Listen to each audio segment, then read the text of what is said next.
Boa noite, irmãos, graça e paz.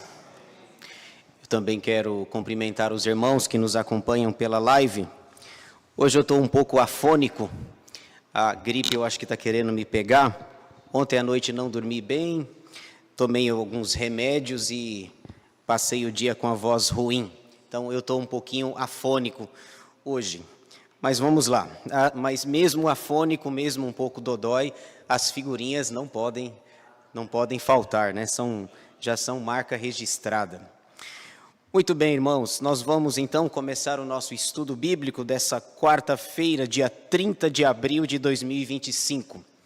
Último dia do mês, o mês 4 já foi. Amanhã começamos mais um mês, pela graça de Deus, com a sensação de que está passando muito rapidamente, né? Muito bem, vamos lá. Deixa eu só fazer uma breve recapitulação. Na semana passada, quarta-feira passada, o pastor Nelson estudou os Salmos 11 a 13. 3 salmos foram abordados na ocasião. E o tema que o pastor deu foi: todos nós precisamos de um refúgio seguro, Deus. Então, basicamente, o que foi abordado nesses 3 salmos foi a ideia de Deus ser o nosso refúgio, o nosso socorro, a nossa fortaleza. E eu destaquei aí pelo menos 2 versículos em que essa ideia de refúgio fica bem clara. Dá uma olhada aí, por favor, no Salmo 11, versículo 1, aparece pela primeira vez a ideia, e depois no Salmo 12, versículo 7. 11:1 diz: no Senhor me refugio, como dizeis, pois, a minha alma, foge como pássaro para o teu monte. Então, veja essa expressão pequena iniciada por Davi no Salmo 11. No Senhor me refugio. Depois, o Salmo 12, versículo 7, Davi diz o seguinte: sim, Senhor, tu nos guardarás, desta geração nos livrarás para sempre. Então, mais uma vez, tanto no Salmo 11, versículo 1, quanto em 12, 7, nós podemos perceber a ideia do refúgio, do socorro, da proteção que o Senhor nos concede. Então, foi isso que nós falamos. Seguindo aqui, deixa eu ver se está funcionando.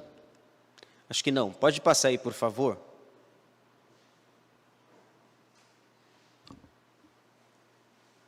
Vamos ver. Aí. Então, hoje, a minha ideia, irmãos, é falar também 3 salmos com vocês. Salmos 14 a 16. Eles são pequenos, dá para a gente explorá-los nessa noite. O tema que eu dei para eles é esse aí que os irmãos estão vendo. A diferença entre o insensato e o justo. Basicamente, se nós pudéssemos resumir estes 3 salmos numa frase, a frase seria essa que vocês estão vendo: a diferença entre o insensato e o justo. O que Davi vai tratar. E sempre lembrando aos irmãos algo interessante: dos Salmos 11 até o 32 são de autoria de Davi. Davi escreveu os Salmos 11 a 32. Então, vamos a eles. Esboço dos Salmos 14 a 16. Eles estão divididos em 3 partes. Primeira, a descrição da maldade humana, é o assunto do Salmo 14. Segunda, os requisitos do homem justo, é o assunto do Salmo 15. E terceira, a confiança de Davi em Deus, é o assunto do Salmo 16. Então, em linhas gerais, no primeiro salmo, nós vamos falar sobre a maldade humana. Depois falaremos sobre os requisitos do homem justo. Depois, a confiança de Davi em Deus. Muito bem.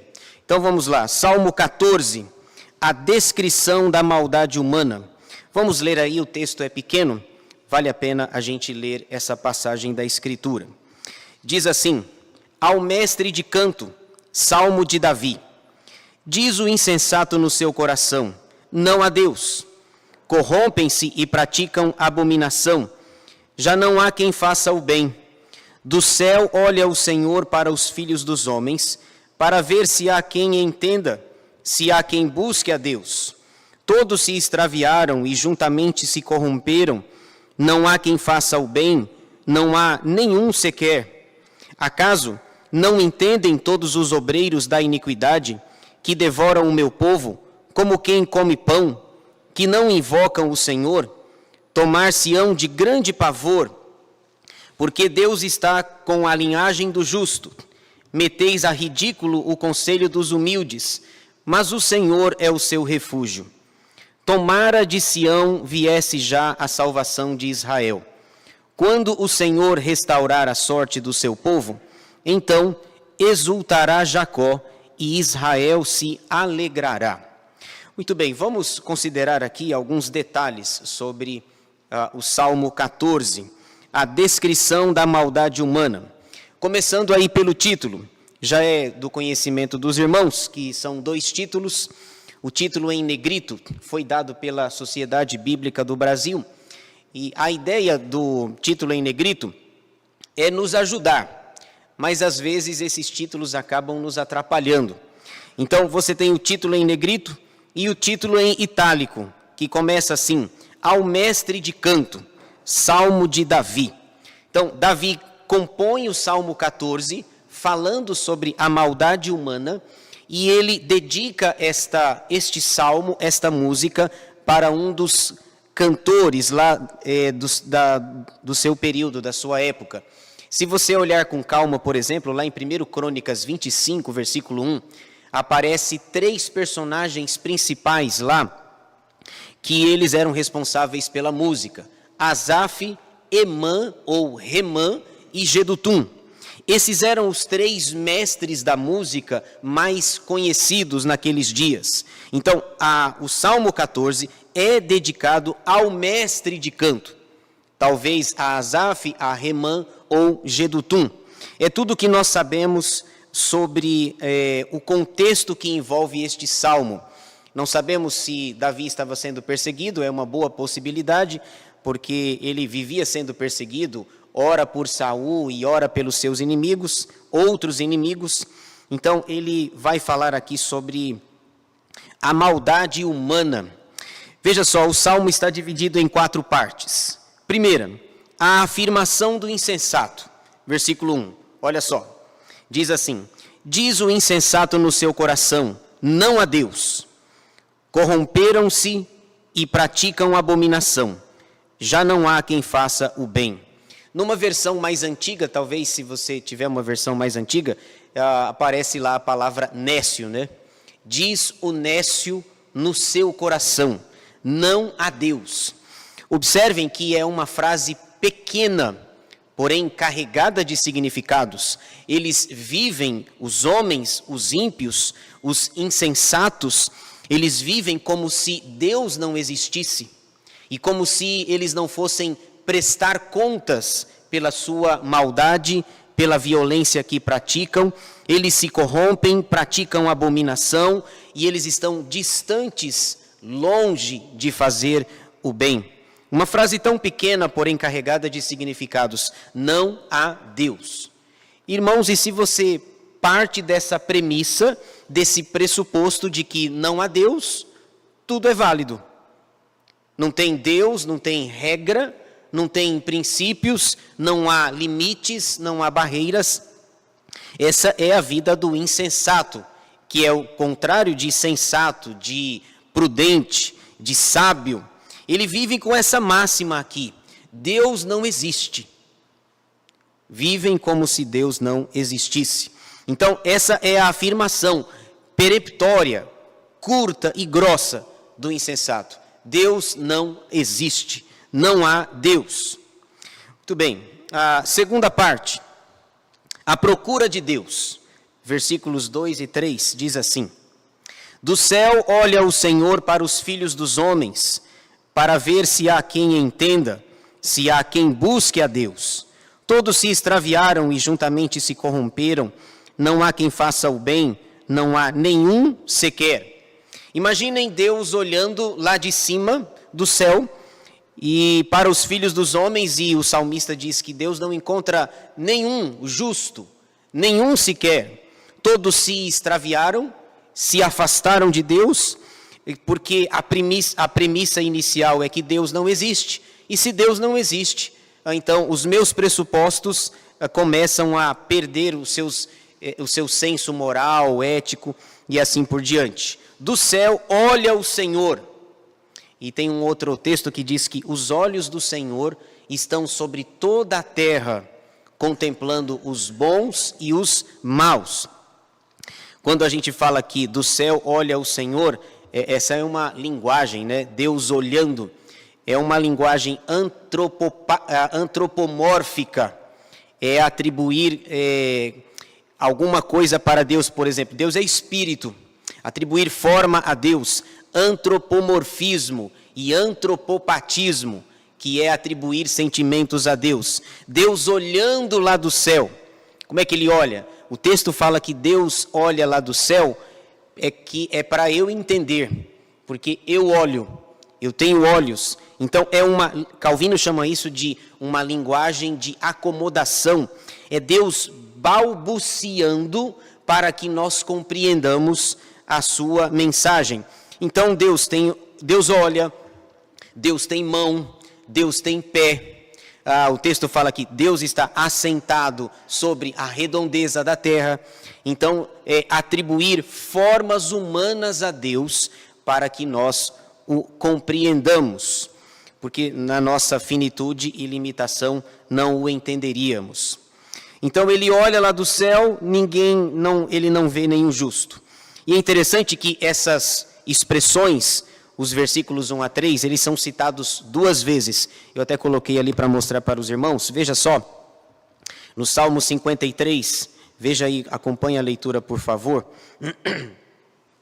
Salmo 53, versículos 1 a 3.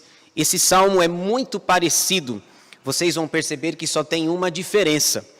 No Salmo 14 tem 7 versículos e no Salmo 53 tem 6 versículos. Daqui a pouco nós vamos identificar qual é o que não aparece, qual que não se repete. Mas veja a similaridade entre o 14 e o 53.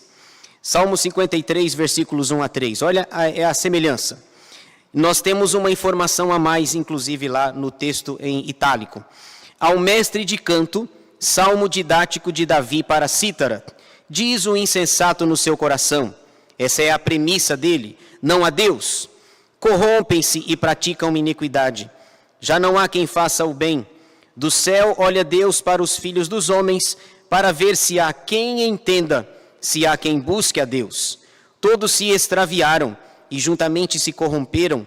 Não há quem faça o bem, não há nenhum sequer. O apóstolo Paulo vai citar este salmo em Romanos. Vamos para Romanos, capítulo 3. Paulo está falando lá sobre a universalidade do pecado. O pecado atingiu a todos, gentios e judeus. O pecado é universal e para comprovar essa ideia, essa premissa, ele vai usar o Salmo 14 e o 53, quando é dito que Deus olha do céu e não encontra nenhum justo. Veja aí Romanos 3, versículos 10 a 12, diz assim: como está escrito, essa expressão, como está escrito, é o Salmo 14, que ele está citando. Não há justo, nenhum sequer, não há quem entenda, não há quem busque a Deus. Todos se extraviaram, a uma se fizeram inúteis. Não há quem faça o bem, não há nenhum sequer. Então, este salmo, ele é repetido no Salmo 53 e depois citado pelo apóstolo Paulo em Romanos capítulo 3. Avancemos mais um pouco, a terceira parte do Salmo. Você percebe aí a ação e a punição dos ímpios. Os ímpios agem, mas eles serão punidos. Versículos 4 a 6 diz assim: acaso não entendem todos os obreiros da iniquidade, que devoram o meu povo como quem come pão, que não invocam o Senhor? Veja que interessante, né? Eles fazem maldade e fazem isso como se estivesse comendo pão. Pão com manteiga, ou pão com frio, sei lá. Eles fazem maldade, são os obreiros da iniquidade, e fazem isso com muita naturalidade, como se estivesse não fazendo mal, não matando alguém, mas como se estivesse comendo um pão. Ou seja, é uma banalização completa.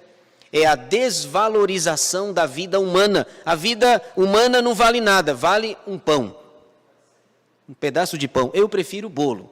Fica o registro aqui, viu? Acho que vocês já sabem da minha fama aqui, né? Entre pão e bolo, o meu voto é bolo. Depois vocês cortam essa heresia aí, viu? Tá bom?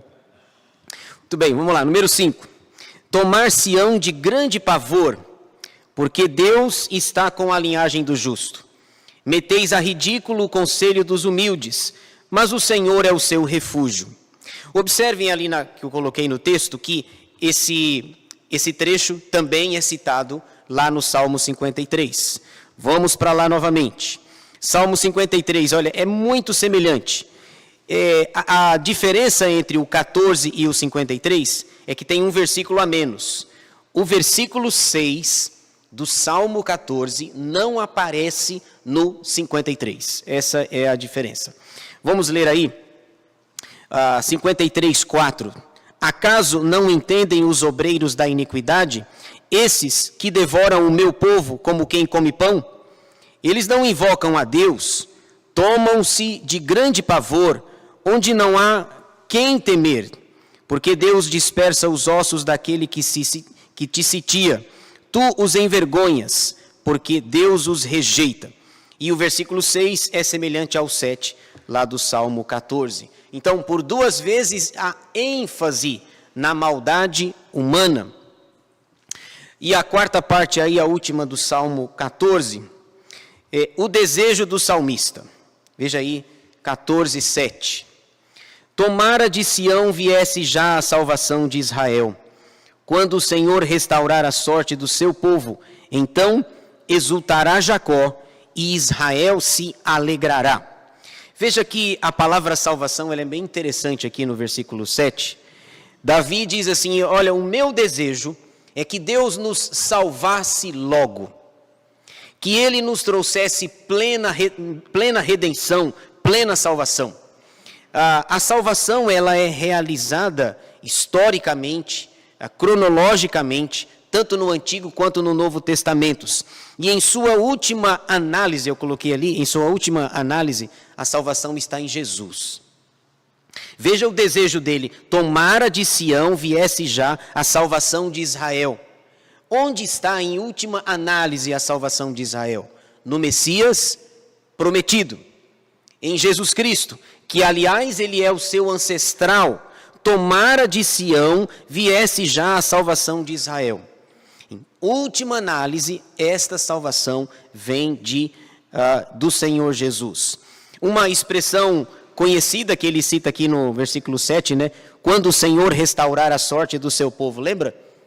Salmo, lá na frente, lá o Salmo 126. Quando o Senhor restaurou a sorte do seu povo, ficamos como quem sonha.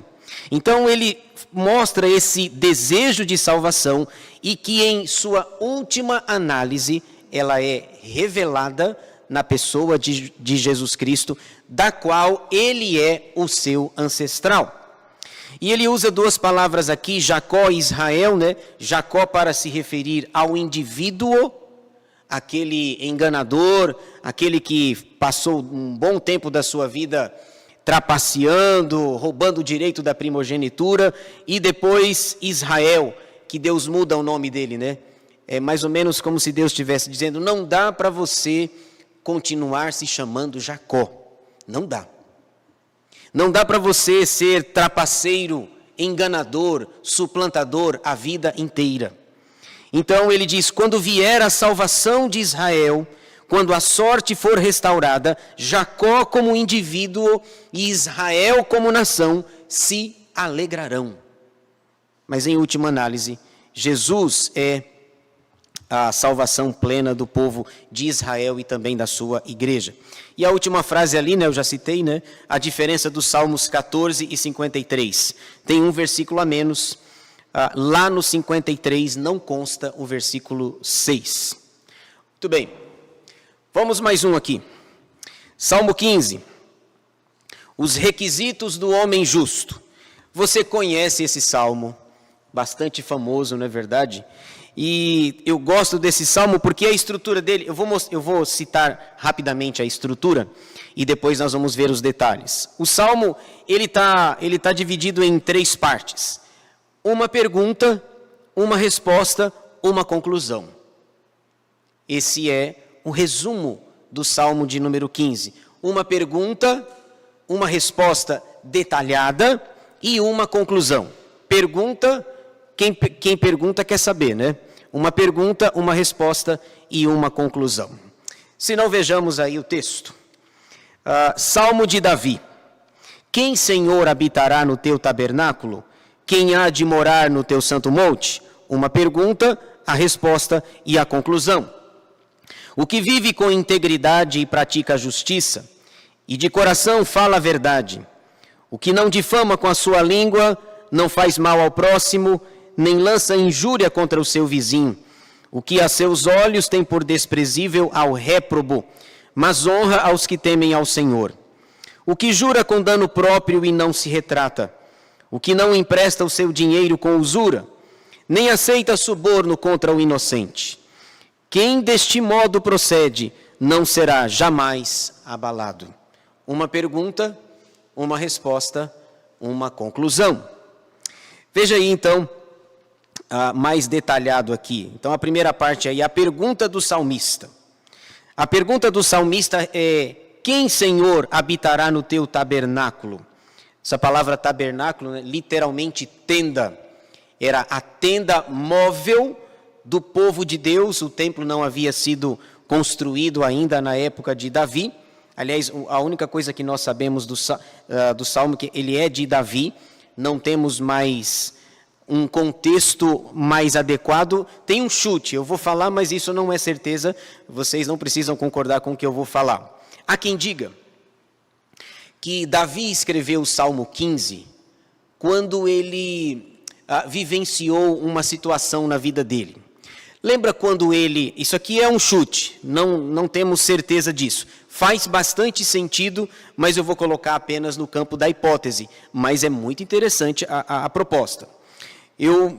Não tem sentido, não tem algo concreto, mas faz sentido. Quando Davi, ele foi buscar a Arca da Aliança, lembra? A Arca da Aliança estava em poder dos filisteus, e aí ele foi buscar, reuniu o povo. A arca estava na casa de um homem chamado Obed-Edom. A arca ficou por cerca de 3 meses lá na casa do Obed-Edom.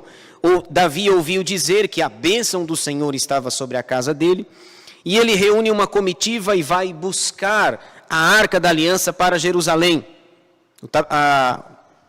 O tabernáculo, a tenda, né? A Arca da Aliança. E ele vai com uma comitiva, vai com sacerdotes. A arca estava num carro de bois, aquele carro tropeça. 2 sacerdotes, Uzá e Abinadab, homens que conheciam a palavra, homens letrados, eles não eram nenhum ignorante, eles eram sacerdotes, 2 irmãos, filhos de sacerdote, Uzá e Abinadab. Uzá, vendo a arca cair, os bois tropeçando, ele vai e põe a mão na arca e é fuzilado. Ele é fulminado, né? Melhor dizendo, fuzilado não, né? Fulminado, fuzilado é outra coisa, né? Davi olha para aquela cena, acha muito forte a cena, mas espera aí, o Uzá foi só pegar, né? Eu sempre brinco que aquele ditado, né? Talvez a origem do ditado, de boas intenções, o inferno está cheio. Talvez, claro que é só uma brincadeira, né? Davi olha aquela cena e por causa do rigor de Deus em fulminar o Uzá, ainda restou o Abinadab, seu irmão, ele desiste de trazer a arca e vai para casa, e ele olha para aquela situação e diz assim: se é desse jeito, se é com todo esse rigor, quem, Senhor, habitará no teu tabernáculo? quem há de morar no seu santo templo? Então, é uma possibilidade boa, diga-se de passagem, mas nós não temos algo concreto. Ele vê a cena, fica meio que escandalizado, porque o Senhor matou Uzá, que não era ignorante, diga-se de passagem. Então, ele acha aquilo muito rigoroso, a morte do Uzá muito rigorosa. Então, e ele começa, ele teria aqui que se questionado, se é assim, quem, Senhor, habitará no teu tabernáculo? Quem há de morar no teu santo monte? Uma pergunta. É a pergunta que ele faz, dado o rigor de Deus em relação ao Uzá. Essa pergunta também aparece no Salmo 24. Veja aí, por favor. Salmo de número 24, versículo 3. 24, 3, é Davi também que escreveu este salmo, e a pergunta dele é: quem subirá ao monte do Senhor? Quem há de permanecer no seu santo lugar? Aí vem a resposta: o que é limpo de mãos e puro de coração, que não entrega sua alma à falsidade, nem jura dolosamente. Então, uma pergunta, uma resposta. Veja aí, então, a segunda parte do Salmo é a resposta apresentada, versículos 2 a 5a. Brevemente, eu tive a curiosidade de contar aqui, para a pergunta que ele faz, a resposta dele tem 10 requisitos. Para habitar no teu tabernáculo e para morar no santo monte do Senhor, é preciso ter 10 requisitos que são citados aqui no Salmo. E brevemente eu queria citá-los para vocês. Uma resposta longa, mas carregada de significados. Se é assim, Senhor, com todo esse rigor, quem, Senhor, habitará no teu tabernáculo? Veja aí no versículo 2. Opa, aqui é... Deixa eu voltar aqui. Opa, que é o 15, né? Não, aí, mais um. Aí. Versículo 2. Encontramos 3 requisitos. 3. Ele fala de integridade, justiça e verdade. Verso 2. O que vive com integridade e pratica a justiça e de coração fala a verdade. Integridade. Toda vez que eu leio essa palavra, eu me lembro de alguém. Jó, lembra de Jó? Os 2 capítulos iniciais do seu livro dizem que Jó era um homem íntegro e temente a Deus e que se desviava do mal. Veja que é algo constante, ele vive com integridade. Ele não é simplesmente ter um ato de integridade, a vida dele mostra integridade. Ele pratica a justiça e de coração fala a verdade. Veja, a verdade está no íntimo, a verdade está no coração dessa pessoa. Ele ama a verdade. Eu tinha um colega que sempre falava assim, olha, a mentira não pode ter mais argumentos do que a verdade. Não pode, é ilógico. A mentira não pode ter mais argumentos do que a verdade. Porque lá no Novo Testamento nós vamos ficar sabendo que a verdade é uma pessoa. A pessoa de Cristo. E conhecereis a verdade, disse Jesus, e a verdade vos libertará. A verdade não está na superficialidade, está no coração. 3 requisitos: integridade, justiça e verdade. No versículo 3 também tem 3 requisitos. Tem a ver com a língua, o mal e o vizinho. Olha aí. Versículo 3. O que não difama com a sua língua, não faz mal ao próximo, nem lança injúria contra o seu vizinho. Então, nesses 3 requisitos do versículo 3, o primeiro tem a ver com a sua fala, com aquilo que você fala. Depois tem a ver com o que você faz. Nós estamos expondo Tiago, a carta de Tiago, e a próxima mensagem vai ser brava, viu? Próxima mensagem da série de Tiago vai ser sobre a língua, lembra? Capítulo 3 de Tiago, ele vai falar sobre a língua. Nós conseguimos domar todas as coisas, mas não conseguimos domar a nossa língua. Ela está carregada de veneno, um veneno mortífero, diz Tiago. Então, esse requisito de falar e de fazer. Não faz o mal ao seu próximo, nem lança injúria contra o seu vizinho. Versículo 4, aparece aí 2 requisitos. Ele faz uma distinção e ele tem uma visão interessante sobre juramento. Versículo 4. O que a seus olhos tem por desprezível ao réprobo, mas honra aos que temem ao Senhor. A ideia dessa palavra réprobo aqui é a seguinte: ele não confunde as pessoas. O reprovado é reprovado. E o correto, o justo, é correto. Ele tem uma distinção clara. Ele não faz do mal bom e do bom mal. Ele age com muita clareza e muita distinção. Ele despreza o réprobo, o reprovável, o insensato, talvez, lá do Salmo 14. Mas ele honra aos que temem ao Senhor. Aliás, Paulo fala isso lá em Romanos, né? Romanos capítulo 13, ele diz: a quem tributo, tributo, a quem imposto, imposto, a quem honra, honra. Então, observem que ele dá honra para a pessoa certa. Aquela pessoa deve ser honrada, porque ela teme a Deus, ela teme ao Senhor. O outro requisito tem a ver com o juramento. Ele jura com dano próprio e não se retrata. Na verdade, nós deveríamos não jurar, não é? Jesus vai dizer lá no Sermão do Monte: não jureis nem pelo céu, nem pela terra, nem por qualquer outra coisa, mas a palavra de vocês deve ser sim, sim, não, não. E não pode fazer igual o Chaves. Lembra do Chaves? O Chaves falava sim e não. Ele fazia algo contrário, assim, contraditório, né? Ele falava sim, balançava a cabeça como não, e ia ao contrário também. Então, ele jura com dano próprio. A ideia é interessante, né? O sim, sim, não, não de Jesus parece algo profundo, mas o que o texto está querendo dizer é o seguinte: que o seu sim seja sim. Profundo, né? E que o seu não seja não. Porque às vezes a gente dá uma enfeitada aí no sim ou não. Fala a verdade. Você pergunta assim, né? Hoje, se me perguntasse, não era um bom dia. Você está bem? A gente fica tentado, sim, está tudo bem. Não, não estou bem. O corpo está um pouco mole, a voz está afônica. Não, não estou bem. Mas às vezes, para a gente não incumpridar a conversa, o que a gente faz? Tudo bem, fulano? Tudo bem, tudo ótimo. E você lá morrendo lá, né?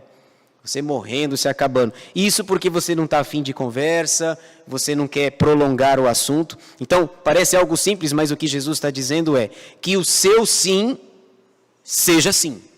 Se você falou que é sim, é sim.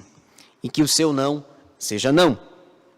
E a última coisa aqui, no versículo 5a, antes da gente ir para o último salmo, ele fala de dinheiro e suborno, que aí ninguém tem problema com isso, né? Aqui no Brasil está tudo certo em relação a isso, né? Versículo 5. O que não empresta o seu dinheiro com usura. O que é usura? Uma pessoa usurária. Seria... Oi? A gente lembra do agiota, né? Seria um juro excessivo, abusivo. Ele empresta o seu dinheiro com um objetivo: lucrar, ganhar, se possível escravizar a pessoa pela qual ela emprestou. Então, ela não empresta o seu dinheiro com usura, ele não é usurário, nem aceita suborno contra o inocente. O suborno, diz a Bíblia, que cega as pessoas. Oi?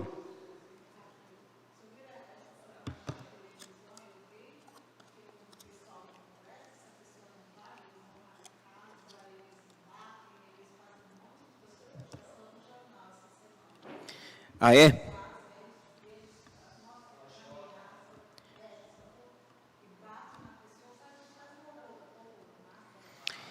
Pois é, temos que pagar as nossas contas, né? Tem que deixar tudo certinho aí, né? É perigoso mesmo. E a terceira parte aí, a conclusão. A conclusão do salmista, versículo 5b. Quem deste modo procede não será jamais abalado. Essa palavra modo, o modo são os 10 requisitos que nós citamos aí, ainda que rapidamente. É a firmeza de quem tem esses requisitos. Então, uma pergunta, uma resposta, uma conclusão. E a última coisa aqui, Salmo 16. O Salmo 16, a palavra-chave aí é confiança. A confiança de Davi em Deus. Vamos ler aí o texto. Hino de Davi. Guarda-me, ó Deus, porque em ti me refugio. Digo ao Senhor, tu és o meu Senhor. Outro bem não possuo, senão a ti somente. Quanto aos santos que há na terra, são eles os notáveis, nos quais tenho todo o meu prazer. Muitas serão as penas dos que trocam o Senhor por outros deuses. Não oferecerei as suas libações de sangue, e os meus lábios não pronunciarão o seu nome. O Senhor é a minha porção, é a porção da minha herança e o meu cálice. Tu és o arrimo da minha sorte. Caem-me as divisas em lugares amenos. É muito linda a minha herança. Bendigo o Senhor que me aconselha, pois até durante a noite o meu coração me ensina. O Senhor, tenho-o sempre à minha presença. Estando ele à minha direita, não serei abalado. Alegra-se, pois, o meu coração e o meu espírito exulta. Até o meu corpo repousará seguro. Pois não deixarás a minha alma na morte, nem permitirás que o teu santo veja corrupção. Tu me farás ver os caminhos da vida, na tua presença a plenitude de alegria, na tua destra delícias perpetuamente. Deixa eu falar alguns detalhes do Salmo 16. O primeiro aí sobre o título, que é o título em negrito, diz apenas que é um hino de Davi, um cântico, uma canção para ser cantada e adorada pelo povo de Israel. Outro detalhe interessante é que o Salmo 16 é um salmo messiânico. Esse detalhe é importante. Este é um salmo messiânico que será usado no Novo Testamento.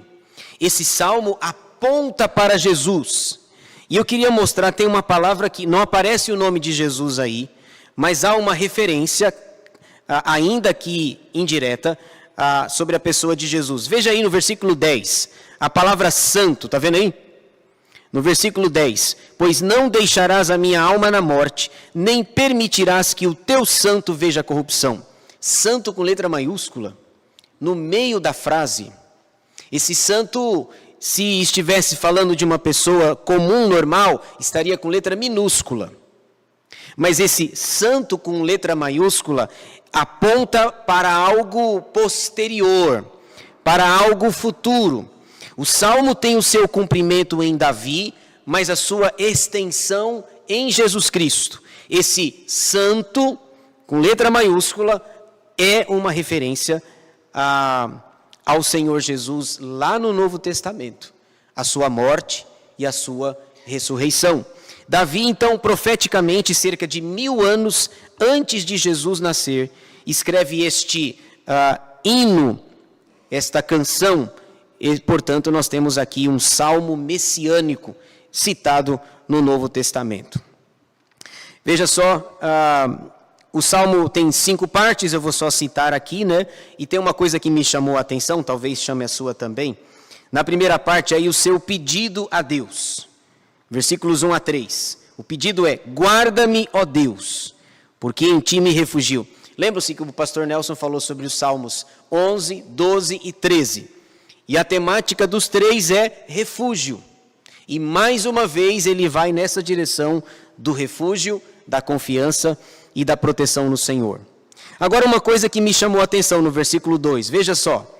Outro bem não possuo. Espera aí. Aqui precisamos falar um pouquinho. Davi diz, outro bem não possuo senão a ti somente. Irmãos, Davi era um homem rico. Muito rico. O rei Davi, se você observar, no final da vida dele, quando ele chega para Salomão e diz assim, né? Salomão, meu filho, eu vou pelo caminho de todos os mortais. Ele faz uma doação, uma fortuna para a construção do templo que vai ser feito por Salomão. Ele tinha ouro, prata, bens. Ele era um homem riquíssimo. Aí ele vira para nós no Salmo 16, versículo 2, diz: outro bem não possuo. Ele é um homem rico, muito rico, riquíssimo. E ele diz que o único bem que ele tem é Deus, senão a ti somente. Isso mostra a relevância e a importância que Deus tem. Se compararmos os tesouros de Davi e o Deus de Davi, que ele está pedindo para Deus guardá-lo, esses tesouros não valem nada. Não é um pobre aqui, não é alguém que vive na rua, um mendigo, é o rei de Israel, um homem muito rico. Ele diz: outro bem não possuo. Se compararmos as suas riquezas com o meu Deus, eu não tenho nada. O único bem que eu tenho é Deus. Jó entendeu isso. Lembra quando no início do livro lá, as coisas vão saindo da vida dele lá e tal, e ele vira depois de receber as informações: nu saí do ventre de minha mãe e nu voltarei. Todos os meus bens, toda a minha fortuna vai ficar aqui. É por isso que ele, apesar de ser rico, ele diz: outro bem não possuo, senão a ti somente. Deus deve ser o maior bem da nossa vida. Você pode ser pobre aqui na terra, mas o seu irmão mais velho, Jesus Cristo, é rico, é o dono do universo. Ele é criador de todas as coisas, ele é riquíssimo. Muito bem, esse é o primeiro detalhe que me chamou a atenção. No versículo 3, ele fala dos santos, com letra minúscula. Quanto aos santos que há na terra, são eles os notáveis, santos, aqueles que foram separados por Deus. Irmãos, isso aqui é interessante, né? Davi diz: olha, as pessoas notáveis e as pessoas importantes aqui na terra são os santos, são o povo de Deus. E eu me lembro algo curioso, que no mesmo dia morreram duas pessoas famosas, já tem um certo tempo já. Morreu John Stott. Já ouviram falar em John Stott? John Stott é considerado o maior teólogo do século XX. Ele era conselheiro da rainha da Inglaterra. Tem um livro chamado A Cruz de Cristo. Fantástico. John Stott, o maior teólogo do século XX. E no mesmo dia morreu uma mulher, uma cantora, drogada, Amy Winehouse, que de tanta droga que consumia, morreu de overdose. Amy Winehouse. Os dois morreram no mesmo dia. A mídia passou o dia inteiro falando da Amy Winehouse. E não falou 2 segundos, não falou nada de John Stott. Na linguagem de Hebreus, homens dos quais o mundo não era digno. Perceba que a balança que o mundo faz, passou o dia inteiro falando da Amy Winehouse e não falou nada do John Stott, o maior teólogo do século XX. Uma mente brilhante. Tem um comentário de Romanos deles excepcional. E para o mundo, os notáveis é Amy Winehouse. Para Davi e para nós, os notáveis são os santos. São aqueles que foram separados por Deus. John Stott, por exemplo, homens dos quais o mundo não era digno. Os notáveis. Vamos seguir aqui, tem um outro teólogo, Lloyd Jones. Já ouviram falar em Martyn Lloyd Jones? Martyn Lloyd Jones, ele era médico e deixou a carreira de médico e foi ser pastor. E no final da vida dele, Martyn Lloyd Jones contraiu um câncer. E a igreja inteira orando por ele. Um homem famoso, conhecido, Lloyd Jones, um dos últimos puritanos. E a igreja orando por ele, e ele piorando.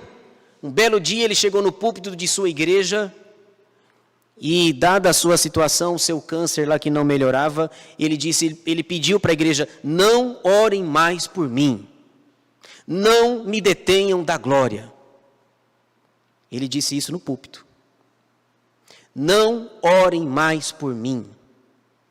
Se a doença está avançando e ele estava piorando, ele chega na igreja e diz: não orem mais por mim, não me detenham da glória.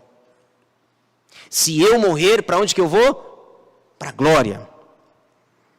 Davi diz: quanto aos santos que há na terra, são eles os notáveis.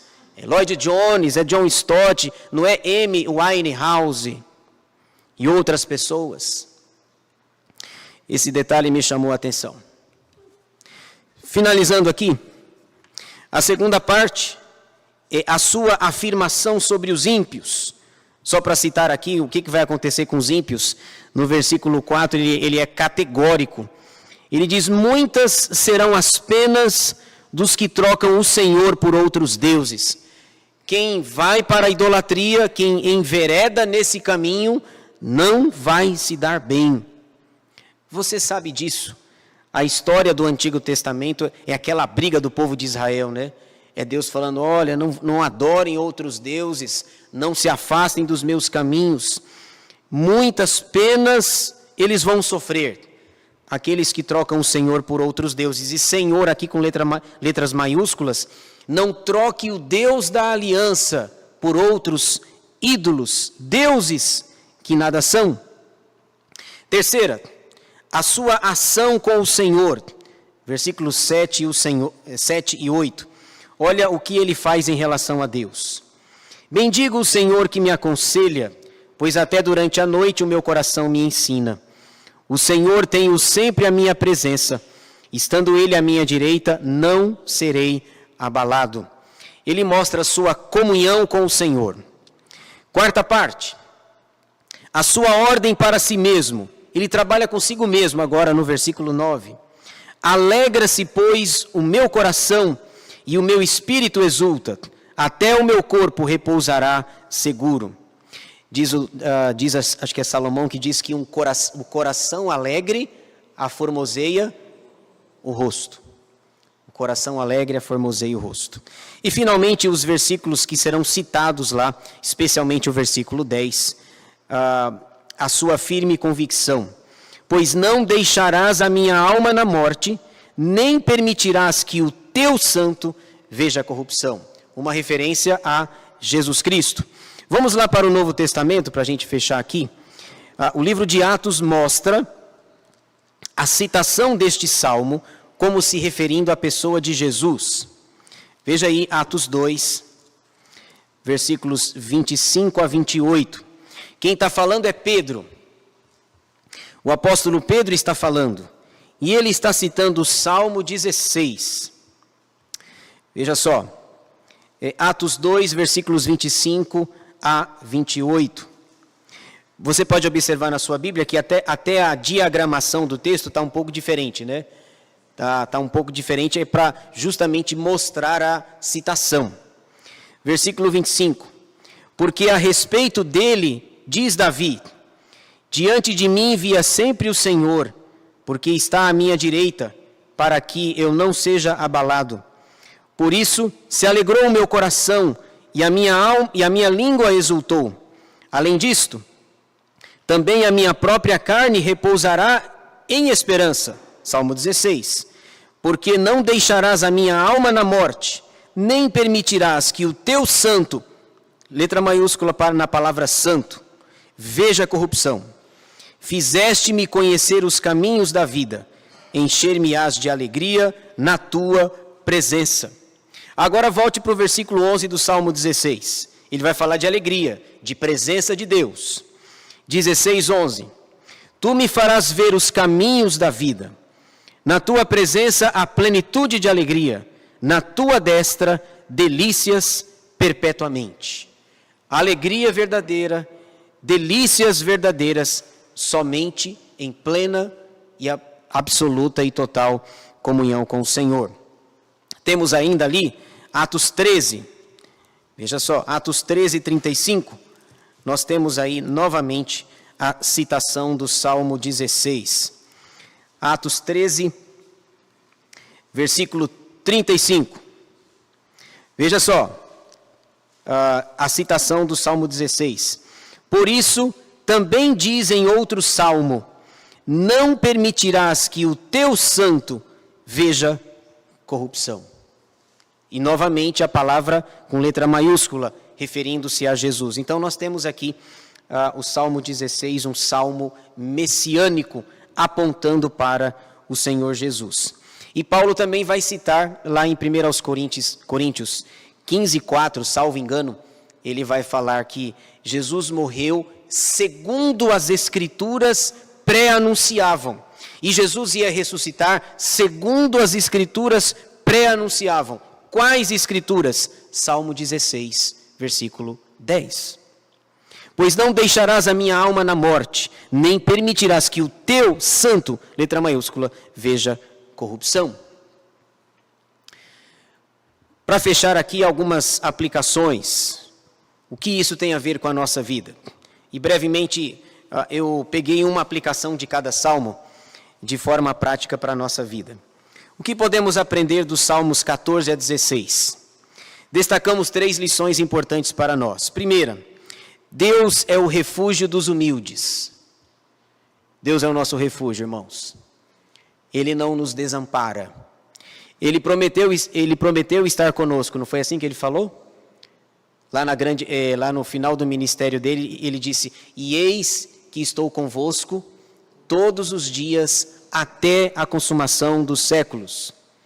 Veja que interessante, eu vi um pastor dizendo esses dias, não há um dia sequer na sua vida que você não tenha a presença de Deus. Um dia. Você pode estar bem, você pode estar gripado, você pode, em qualquer situação. Não há um único dia sequer na sua vida que você não desfrute da presença de Deus. Deus é o refúgio dos humildes. Salmo 14, 6, Davi diz, meteis a ridículo o conselho dos humildes, mas o Senhor é o seu refúgio. Deus gosta dos humildes e não gosta dos soberbos, não é assim? Diz Salomão, a soberba precede a ruína e a altivez de espírito a queda. Segunda lição, é preciso viver com integridade e justiça. Não é apenas um relance, é preciso viver com integridade e justiça. Salmo 15, 2. O que vive com integridade e pratica a justiça, e de coração fala a verdade. Integridade, justiça, verdade, numa sociedade mentirosa. Numa sociedade que não valoriza aquele que é bom, aquele que tem caráter. Numa sociedade, eu vou mais além, cega. Irmãos, deixa eu abrir um parênteses rapidinho aqui. Não impressiona vocês o que está acontecendo aí com a eleição do novo Papa? O tamanho da cegueira espiritual. Toda essa pompa, toda essa liturgia, o glamour, o ouro, todas as coisas que a imprensa mostra, tudo vazio. Eu fico impressionado como a mentira impera, como as pessoas estão cegas e afastadas de Deus. Eu me lembrei, por exemplo, de 2 Coríntios 4:4, que diz, Satanás, o Deus deste século, cegou o entendimento dos incrédulos para que a luz do Evangelho não resplandeça. Um homem que lidera 1,4 bilhão de pessoas, cego, numa sociedade de mentira, de ilusão, de falso glamour, somos desafiados a viver com integridade e justiça. Não te impressiona tudo isso? Eu vi algumas reportagens assim, eu gosto de ver essas coisas, né? O perfil de alguns candidatos, de alguns papáveis. Tem uns lá que são liberais. Tem um lá que eles usam a palavra Esse aqui é progressista, para não falar liberal.